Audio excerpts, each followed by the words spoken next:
What's up YouTubers, it's time for another episode analyze and review, and today guys we're going to be looking at episode 7 of Yu-Gi-Oh! VRAINS. And yeah guys, I'm feeling a whole lot better. My brain's at full function, even though a lot of you probably think it's not. I can think clearly now, I can able to speak properly, even though I never spoke properly in the first place. And we can able to do a full analyze and review guys. And honestly guys, I loved this episode. It was a full on duel between Blue Angel and Playermaker. We had our female protagonist versus our male protagonist. What more can we want, especially since all the female protagonists we've had up to now could either not duel, we didn't see much of them dueling, or they just ended up becoming on the sidelines cheering them on. It's nice to see a full female protagonist just duel really and go all out and nearly beat our main protagonist as well. It's such a complete change, and it's just really good to see that happen really. But yeah guys, let's go on with the full episode analysing. If you guys really want to know how I feel about the episode overall, of course that'll be said at the end of this video. But of course guys, let's begin. And what better way to start off but with a look at Blue Angel's deck, the Trickstar deck. And honestly guys, I fell in love with them really. Mostly because of what strategies you can come up with. Trickstars, of course, are like search your own deck. That kind of is needed with most decks these days. You want searchability, you want the power to go looking through them. But it also has a little bit of a twist really. It's sort of like a opponent deck out strategy fused with a burning strategy. Basically the strategy that we saw Blue Angel do, of course when going through the anime we'll know a bit more strategies, but we learned one of these main strategies, which of course a lot of people will start off with first, is that you focus on making your opponent constantly draw, and then use the field spell and some other Trickstar's effects to inflict damage to your opponent and of course power yourself up. Which is kind of cool actually, considering the Link monster, Holy Angel, has the ability that when a Trickstar monster inflicts damage to your opponent, you can increase that monster's attack by the damage. It's kind of cool really. So it's kind of like a lose-lose for your opponent. They're losing damage and your monster's powering up. And honestly, I can get behind using a deck like that really. It seems pretty fun to use really. You never know what's going to happen. But of course, it'd probably be a lot more easier if we had Blue Angel skill, Trickstar Fraud, where your opponent draws until 3 cards, and then of course you've got the cards where if you inflict damage to your opponent if your opponent draws a card.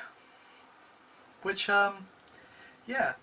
So there'll be a lot of decks though that will probably hate that kind of deck. First one I can think of, like Exodia kind of decks, which involve around constantly drawing. But yeah. But of course, it is again a double-edged sword, because a lot of decks these days do want the draw power. So for Trickstars, it's kind of like quickly getting the damage, power up your monsters to a point where your opponent can't get over them, and of course set up your defenses really. But that does sound like a really good deck to use. It does sound like a lot of fun, and of course I want to use that kind of deck. And I'm really looking forward to seeing what other kind of Trickstar monsters to come out really. I mean, with the Trickstar monsters we've got at the moment, we've got the field spell, we've got a Link monster, we've got a monster that can inflict damage, we've got a card that can able to add other cards to your hand, we've got a few traps, we've got a little bit amount of spells. Sounds like we might get a good deck together just from the first booster pack. On to the anime though. One thing though guys that really did sparked my interest when I noticed it is that the power of field spells. Now normally guys, when any player within the anime would play a field spell, it would affect the entire area. It will change that area to what it is in the card. If it was Neospace, we would transport it to outer space. If it's Ancient City of Ruins, we're transported to Rome. If it's Gateways of Dark World, or I can't like that, I think that's the name of it, I can't remember. We're transported to a big, giant, massive gate in the underworld. If it's Mound of the Bound Korea, we're transported to an area where we see If it's Mound of the Bound Korea, we're transported to the area where we saw Ra be bound up in GX. But no, in VRAINS, instead we have a card hovering above our head. We don't have any slight change. This might be only in speed duels, but I have a feeling that might happen in like regular duels. Although I do have a sinking feeling that we will not see any main duels throughout VRAINS, just like within 5Ds. But yeah, it's kind of like interesting really. I always did love field spells, the feeling of being transported to another location. It's kind of a bit saddening though that that's now taken out of the anime really. I mean, we all love the feeling of playing a card and transported to another location or another area really. It just felt so great. But that taken out, I guess I can cope with it, but still a bit saddening, just a little bit. We get a little insight to playermaker's abilities, guys. We learn that he can sense Howl cards, which is kind of interesting, really. I guess this kind of shows that Howl cards gives us this different vibe, this different sense. I mean, we saw Blue Angel act differently when she got close to using the card's effect, really. But for Playmaker and I, it's a completely different story. They can tell when the card's at the top of the deck, or when the card's about to draw, or the card's about to be played. I guess it helps, yeah. I mean, if it's then a card that can be played, Playmaker will know then that's the card to destroy in order to free the opponent. But unfortunately, I have a feeling we might be coming across a whole lot more situations where the card has an effect in the hand. My god, that was hard to get out. That's hard to explain as well. We might be coming across cards that have effects from the hand, really, which will probably be more dangerous for Playmaker, making it so it's something he has to take care of before the card's either played or as soon as the card's played. I mean, as soon as it's played on the field, at least he then knows. I lost my tongue there, guys. At least he then has a target to go after. But yeah, I have a feeling though Howl might be a little bit dirty and try and get more cards that activate from the hand, really, like Dark Angel. One of the most touching things about this episode, guys, the thing that really tugged my feelings, was the backstories that we got for Al and her brother. We learn what happened to their family. I was right, within the last episode something did happen, they both died, and it was up to her brother to look after the sister. He worked his way from the bottom to the top, trying to get as much power as he could. Not for himself, but to protect his sister. Now that is like a true knight in shining armor moment. True Blue Angels, Ashal, may not see it that way. They want their brother to know that they're not weak, they don't need the protection, but again, it's a brother protecting a sibling moment. No matter what that sibling will take, that brother will do whatever it takes to protect his little brother, sister, really.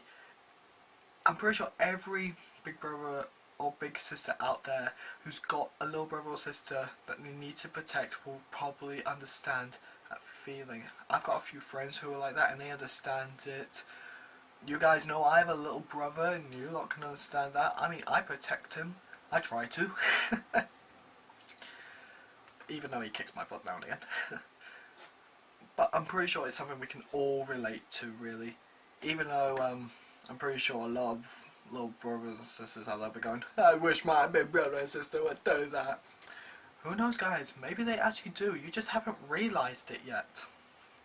But yeah, it's a really heartwarming moment, and it really did tug my heartstrings. I love to see more of that throughout the anime, and to see that develop, really, to build much more of a closer bond, really, so that way we don't have to get to a situation where we don't have like the big brother smothering the little sister, and where we see him fully see the little sister's strength, and where we see the little sister finally stop going after her big brother, proving her strength, and to realise that she has her own strength and she doesn't need to prove it to anyone. From what I've seen through the Hollow card, guys, it is a type of brain control, really, but I have a feeling it's a bit different, really. It probably focuses more throughout the dual disc, really, and affects the AI first. As we've seen in the previous episodes, the new AI did get a little bit of an attitude adjustment, but once in VRAINS it probably works a bit more differently. As we've seen from this episode, we didn't see the AI get a little snappy, although we saw its primary function being used as an assistant while dueling, so we didn't hear any like complaints or a bit of an attitude thing, really. But we did see the effects of this card go off. As soon as Blue Angel played this card, we saw the card being active and trying to take control of her. We did see a zombie-like though, really, but I have a feeling that's because Blue Angel was fighting it the entire time. Mostly because, let's face it, at the time Blue Angel had a drive. Her number one moment, her number one goal throughout the entire episode was to be playermaker and to prove that to her brother. That was her goal, that was her drive. Nothing was going to stop her. Her mind was dead set on that. That was clear as soon as we saw her dueling. But because of that, I would think that would set up like a little bit of a resistance. Mostly because of that goal. I mean, the card was trying to possess her to do the same thing, kill playermaker, but not that far. So because of that, maybe the card did not have like a big grip on her, really. Because of the goal as well to prove herself to her brother, she didn't want to be possessed, really. I mean, throughout the end, we saw her mind nearly break apart, really, losing her wings mentally and falling into this abyss.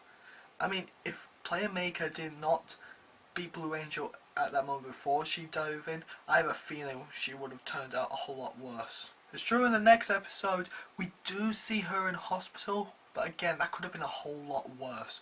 She's probably just exhausted mentally from fighting off the card. I mean, seriously, it's hard to get rid of any brain control, really, or any manipulation that's affected you psychically. It will take years, and it probably took a lot of her mental strength away. Hence why she's in hospital and needs a lot of time to recuperate.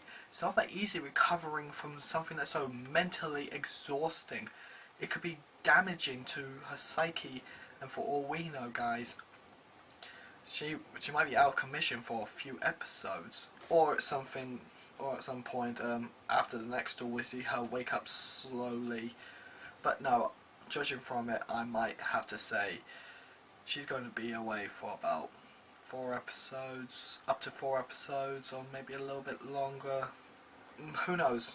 Maybe in the next few episodes. Who knows? Maybe the whole card's still intact within the dual disc, and they're going to analyse it. Or maybe the card mysteriously disappeared after Blue Angel lost. But I have a feeling it's probably the second one. It disappeared. And that's it for this episode, guys. Not much to review, really, considering we've took a look at a lot of things we've already touched upon within the previous episodes. But again, this was an incredible duel from start to finish. The main female protagonist versus the male protagonist. This doesn't not really happen often throughout any series of Yu-Gi-Oh! True, we have Jaden and Alexis battling out, but again, that rarely happened, and I think the duel we all can remember from GX involving those two was either the first duel they've had or the last tag team duel they've ever had.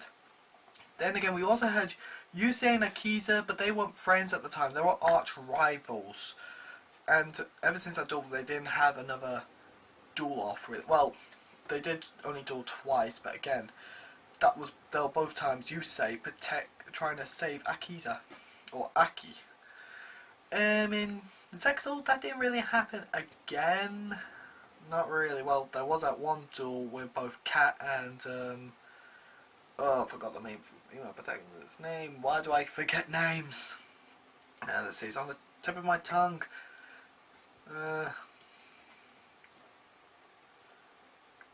Damn it, give me a second, guys. Tori, that's her name from the dub. Yeah, but I was looking for the Japanese name, really. Kotori from is a Japanese name. There we go. We only saw those do duel against Yuya when they were brainwashed by Baryon. As for Arc 5, we again we saw that in the first episode, but again that was to try and bring in some new people to their duel school and try and figure out how pendulum summoning works, which they failed at completely. It was nice to see like a duel really where they didn't have when they weren't friends at the beginning, but it was kind of like mission really. They both had like a goal in mind and they will soon later on go down the path to becoming friends. Might be the same for Alexis and Jaden, but again those two already knew each other and were really interested in each other. We can't really say the same for Playermaker Blue Angel because there's not that kind of spark yet. As for the next episode, guys, we'll look into Blue Angel's condition. I think, as I said before, guys, it's probably mental exhaustion, and that's what they're looking into. They're probably helping to fix her mind and return her to normal. And of course, if we have to guess, Soul Tech will be taking a dual disc and try and get the remnants or the card that was used to affect her, or scan the dual disc to figure out what on earth was going on. Just anything to try and help. And of course, we know the security manager's got a vendetta towards this goal because it's his little sister. And of course, guys, we've got the big bad boss coming in to take care of Playermaker. It's like when Yuya versus Kite. It's like when Yusei took on Jack. It's like when Jaden took on Yubel and any other main bad guy and that's going on through GX. There's a lot of things wrong with GX. Oh god. It is like when I'm trying to think. I can't think of any other ways to explain that. It's like that kind of moments, guys. It's like that. We've got Playermaker facing off against the bad guy that is hurting so many people, that has taken away his friend's brother, the person that could have taken away his memories, the person that he's been hunting for a very long time, and it's time for this battle to come to an end. But we all know it won't end there, guys. Let's face it, we can't let it end on the 8th or 9th episode, or the 10th really. That would be way too short for Yu-Gi-Oh! Who knows what's going to happen really, but it'll probably be the same as all those other times. Instant failure. And then we can see our character fully mature and grow. Who knows? But yeah, guys, overall from this episode, from start to finish, again, just like all the rest, 5 cards out of 5. We got a lot of backstory to Blue Angel. We got insight to Playmaker's abilities. We got to see more of their cards, and got to see a whole lot of new strategies that can be done with the new Link monsters and the new monsters that are coming out when we get those new booster packs and structure decks and starter decks that will be coming out in English very soon. We can sure get ourselves prepared with the Japanese cards, but let's face it, we'll probably lose track of what their effects are, and we don't want that. We'll probably wait until the English cards. I definitely am waiting for the English cards, which is not that long, guys. It's not long now until we all suffer the wrath of Link monsters. But who knows? It might be the same as pendulums, guys. A lot of the Yu-Gi-Oh community hated pendulums when they first came out, and then of course we gave it a few months and everyone started to like it. Like when before on Pals, everyone hated them, said they were no good, until they got more support. So yeah, guys, we'll see what happens. But yeah, guys, yeah, overall, that's strange, I can't remember if I rated it or not. If I have or haven't, I've rated 5 cards. If I said it again, I've said it again. If I said it, no. I don't know, guys. I'm losing my memory. Maybe my brain's not so fix as well. Oh god. Anyway guys, that's it for today. I'm probably going to need to get my head checked as well. Oh god. I think I'm still a little bit ill. Maybe my brain's not with me today. So until next time guys, this is me signing out. Bye bye.